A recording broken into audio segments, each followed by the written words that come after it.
Assalamualaikum warahmatullahi wabarakatuh. Jumpa lagi bersama channel Tongkat Emas Edukasi, channel yang menyajikan seputar dunia informasi pendidikan. Apa kabar Bapak Ibu? Semoga semuanya dalam keadaan sehat walafiat serta dimudahkan segala urusan dan rezekinya. Kali ini Bapak Ibu kita akan bahas tentang soal-soal yang sudah muncul pada UTBK tahun 2024 kemarin. Meskipun tidak sama persis, namun Bapak Ibu nantinya mempunyai gambaran saat melaksanakan UTBK pada piloting 2 ataupun 3. Jadi jangan sampai kelewatan ataupun di skip video yang ada di channel ini Bapak Ibu. Dan bagi Bapak Ibu yang baru menemukan channel ini, jangan lupa terus dukung channel ini dengan cara tekan tombol subscribe dan nyalakan notifikasi loncengnya, agar Bapak Ibu tidak ketinggalan jika channel ini mengupload video terbaru. Dan bagi Bapak Ibu yang sudah mendukung channel ini dengan cara tekan tombol subscribe, saya ucapkan banyak terima kasih. Jangan lupa bagi Bapak Ibu semua share video yang ada di channel ini kepada rekan ataupun sahabat Bapak Ibu, agar apa yang ada di channel ini bisa bermanfaat untuk kita semua. Baik Bapak Ibu, kita langsung saja pada soal yang pertama. Setelah mengikuti berbagai pelatihan pengembangan diri, Anda mendapatkan banyak metode baru yang dapat digunakan dalam pembelajaran. Cara yang bisa Anda gunakan untuk menerapkan hasil pengembangan diri ini agar kualitas pembelajaran meningkat adalah: A. Menyimpan metode baru yang dipelajari untuk digunakan di masa depan, karena merasa saat ini sudah memiliki metode yang cukup baik. B. Mengidentifikasi kebutuhan spesifik peserta didik, kemudian memilih dan menyesuaikan metode yang paling relevan sebelum menerapkannya di kelas. C. Mengikuti pelatihan profesional secara mandiri dan menguji cobakan penerapan semua metode yang dipelajari pada peserta didiknya. D. Menerapkan semua metode baru secara bersamaan tanpa menyesuaikannya dengan karakteristik dan kebutuhan peserta didik. E. Memilih beberapa metode yang dianggap paling inovatif dan menerapkannya di kelas tanpa melakukan evaluasi sebelumnya. Silahkan Bapak Ibu pilih jika Bapak Ibu menghadapi hal tersebut. Saya hitung mundur mulai dari angka 5.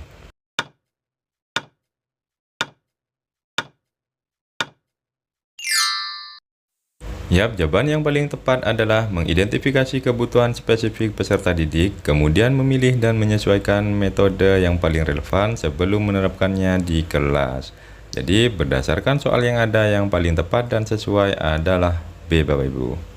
Oke, kita lanjut ke soal berikutnya. Seorang guru mengamati bahwa beberapa peserta didik sering terlibat dalam kegiatan bermain yang beresiko saat istirahat, seperti memanjat pagar dan berlari di sekitar area yang licin. Guru khawatir hal ini dapat membahayakan keselamatan mereka. Tindakan yang seharusnya guru tersebut lakukan untuk menerapkan kepedulian terhadap keselamatan dan keamanan peserta didik adalah: A. Mengarahkan peserta didik untuk bermain di area yang aman dan memperkenalkan permainan alternatif yang lebih aman dan menyenangkan. B. Mengabaikan kegiatan tersebut dengan anggapan bahwa peserta didik akan belajar dari kesalahan mereka sendiri dan memahami resiko. C. Mengarahkan peserta didik untuk bermain di area yang aman dan memperkenalkan permainan alternatif yang lebih aman. D. Namun di situ tertera B ya Bapak Ibu, itu kesalahan mengetik, saya mohon maaf. Jadi yang D yaitu adalah mengadakan pertemuan dengan orang tua peserta didik untuk mendiskusikan kekhawatiran tentang keselamatan dan meminta mereka untuk memberitahu anak-anak mereka tentang bahaya bermain di tempat beresiko. E. Memberikan teguran keras dan hukuman kepada peserta didik yang terlibat dalam kegiatan beresiko untuk menekankan pentingnya keselamatan. Silakan Bapak Ibu jawab sesuai dengan pertanyaan yang ada. Saya hitung mundur mulai dari angka 5.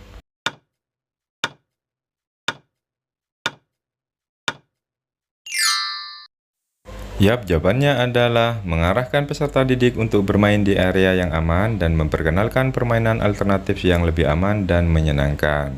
Jadi jawabannya berdasarkan ilustrasi soal tersebut adalah A yang paling tepat Bapak Ibu. Oke, next ke soal berikutnya. Seorang guru di sekolah Anda mengamati bahwa hasil belajar peserta didik dalam mata pelajaran tertentu menurun secara signifikan. Sekolah memutuskan untuk membentuk tim kerja yang terdiri dari beberapa guru untuk mencari solusi dan strategi yang dapat meningkatkan hasil belajar peserta didik. Inisiatif yang seharusnya Anda berikan untuk mencapai tujuan bersama dalam meningkatkan pembelajaran adalah A. Menunggu instruksi lebih lanjut dari ketua tim sebelum mengambil tindakan atau mengajukan ide strategi meningkatkan hasil belajar. B. Mengusulkan untuk mengadakan rapat mingguan tim guna membahas kemajuan dan tantangan yang dihadapi, serta berbagai ide-ide baru untuk meningkatkan pembelajaran. C. Menyusun rencana pembelajaran individu dan menerapkannya di kelas sendiri tanpa melibatkan anggota tim lain. D. Mengumpulkan data dari peserta didik melalui survei atau wawancara untuk memahami penyebab menurunnya hasil belajar dan membagikan temuan tersebut kepada tim. E. Memberikan masukan hanya ketika diminta oleh anggota tim lain atau oleh ketua tim mengenai strategi meningkatnya hasil belajar. Silakan Bapak Ibu jawab, saya hitung mundur mulai dari angka 5.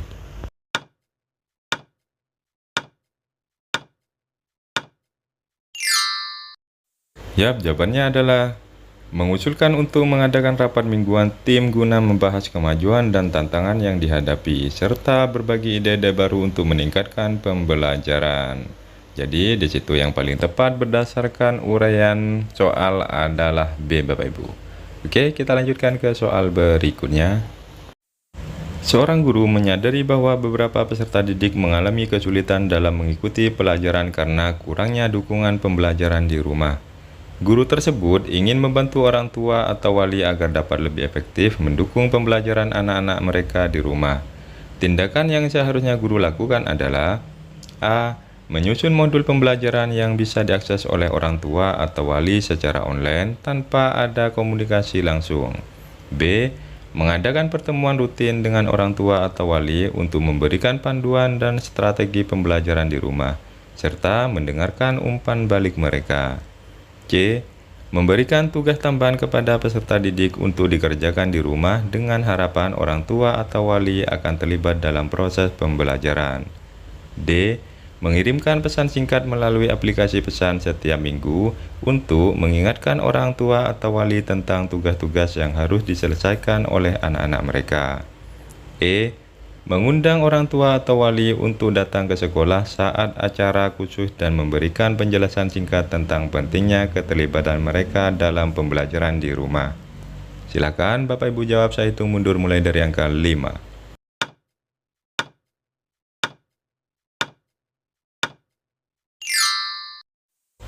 Yap, jawabannya adalah mengadakan pertemuan rutin dengan orang tua atau wali untuk memberikan panduan dan strategi pembelajaran di rumah, serta mendengarkan umpan balik mereka. Jadi, berdasarkan kasus yang ada, yang paling tepat dan sesuai adalah B, Bapak Ibu. Oke, next ke soal berikutnya. Seorang guru ingin melibatkan orang tua atau wali dan masyarakat dalam proses pembelajaran untuk memperkaya pengalaman belajar peserta didik dan membuat pembelajaran lebih berpusat pada peserta didik. Tindakan yang seharusnya guru lakukan adalah A. Mengundang orang tua atau wali untuk datang ke kelas hanya saat acara-acara tertentu, seperti pameran karya peserta didik tanpa melibatkan mereka secara rutin dalam pembelajaran. B. Menyusun modul pembelajaran yang sepenuhnya disusun oleh guru, kemudian meminta orang tua atau wali untuk memastikan anak-anak mereka menyelesaikan tugas-tugas di rumah. C. Mengirimkan survei kepada orang tua atau wali untuk mengetahui minat mereka dalam berpartisipasi dalam pembelajaran, namun tidak menindaklanjutinya dengan tindakan konkret. D. Mengadakan sesi wawancara dengan orang tua atau wali untuk memahami keahlian dan pengalaman mereka yang bisa dibagikan dalam kelas, lalu menyusun jadwal kunjungan atau sesi berbagi di kelas. E. Menyusun program pembelajaran yang melibatkan proyek-proyek berbasis komunitas, namun tidak berkonsultasi terlebih dahulu dengan orang tua, wali, dan masyarakat tentang kontribusi mereka. Silakan Bapak Ibu jawab, saya hitung mundur mulai dari angka 5.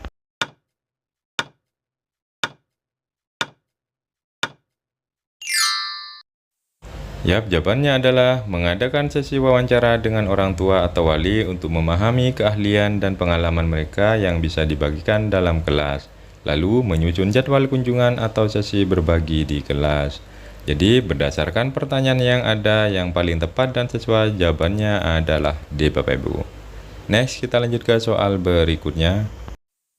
Seorang guru baru bergabung dengan sebuah organisasi profesi guru yang aktif mengadakan berbagai kegiatan untuk meningkatkan kualitas pembelajaran. Guru tersebut ingin berpartisipasi secara efektif dalam organisasi tersebut dan membantu memecahkan masalah pembelajaran. Tindakan yang seharusnya guru lakukan adalah A. Menghadiri setiap pertemuan dan kegiatan organisasi, serta menawarkan diri untuk menjadi pemimpin dalam proyek-proyek yang membutuhkan penyelesaian masalah.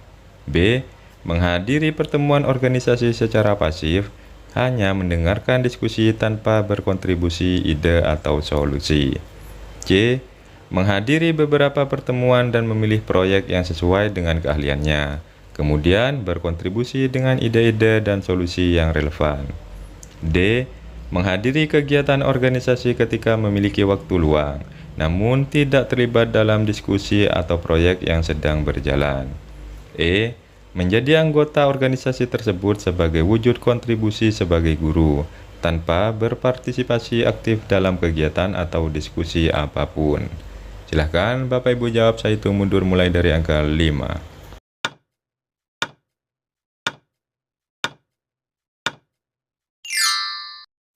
Yap, jawabannya adalah menghadiri beberapa pertemuan dan memilih proyek yang sesuai dengan keahliannya.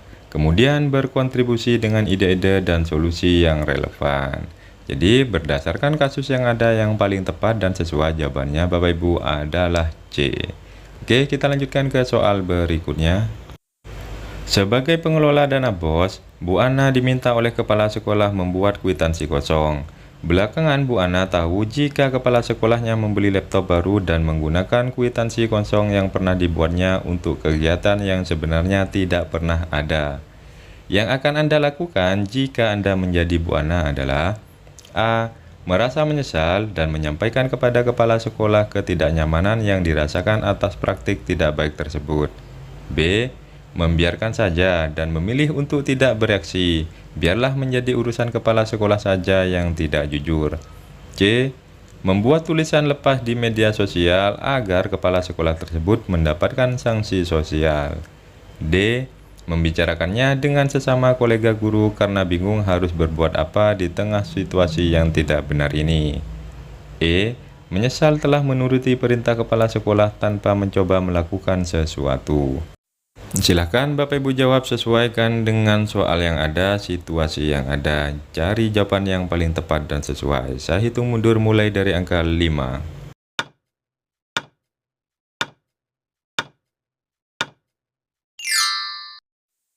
Yap, jawabannya adalah merasa menyesal dan menyampaikan kepada kepala sekolah ketidaknyamanannya yang dirasakan atas praktik tidak baik tersebut. Jadi berdasarkan kondisi yang ada, jawaban yang paling tepat dan sesuai adalah A, Bapak Ibu. Oke, kita lanjutkan ke soal berikutnya. Pak Rio mendapati di sekolah tempat mutasinya rekan kerja yang tidak ramah dan suka mengusik. Suatu hari, rekan kerja sesama guru tersebut membicarakan hal-hal buruk tentang Pak Rio di belakangnya, dan Pak Rio mendengar hal tersebut. Jika menjadi Pak Rio, maka yang akan Anda lakukan adalah A. Melaporkan perbuatan rekan tersebut kepada kepala sekolah agar ditegur. B. Menegur secara personal dan mengajak rekan tersebut bicara dari hati ke hati. C. Menegur dengan kasar karena sudah tidak tahan dengan perlakuan rekan tersebut. D. Mendiamkannya dan tidak menghiraukan nama baiknya difitnah. E. Membelahnya dengan ikut membicarakan hal buruk tentang rekan guru tersebut. Silahkan Bapak Ibu jawab jika menemui situasi tersebut. Saya hitung mundur mulai dari angka 5.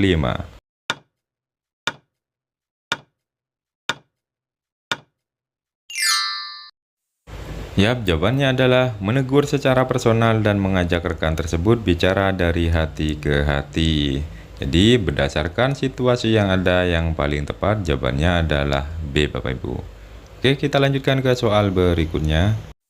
Setelah mengajar 1 semester, Anda menyadari bahwa beberapa metode pengajaran yang Anda gunakan tidak memberikan hasil yang maksimal bagi perkembangan peserta didik.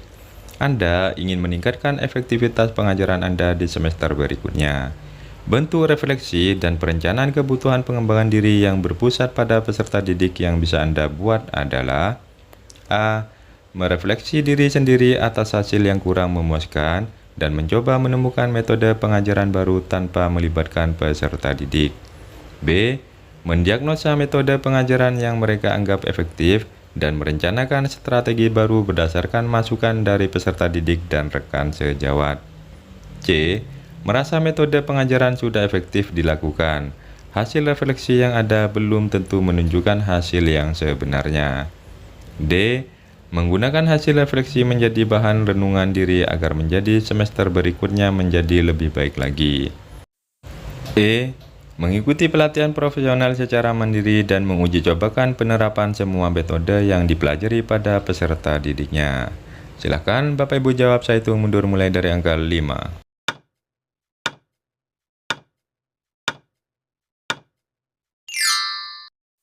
Yap, jawabannya adalah mendiagnosa metode pengajaran yang mereka anggap efektif dan merencanakan strategi baru berdasarkan masukan dari peserta didik dan rekan sejawat. Jadi, berdasarkan kasus yang ada, yang paling tepat dan sesuai jawabannya adalah B, Bapak Ibu.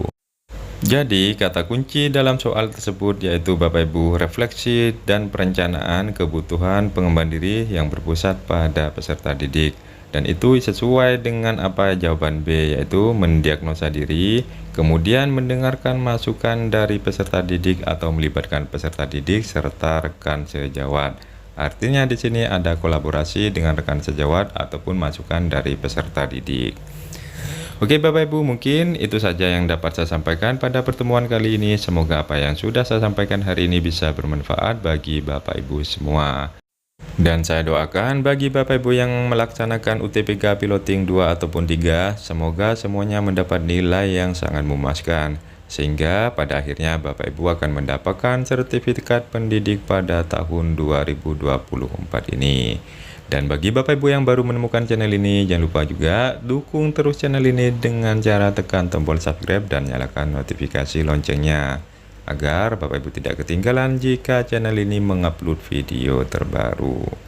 Oke Bapak Ibu, terima kasih atas segala perhatian. Mohon maaf atas kekurangan. Wassalamualaikum warahmatullahi wabarakatuh.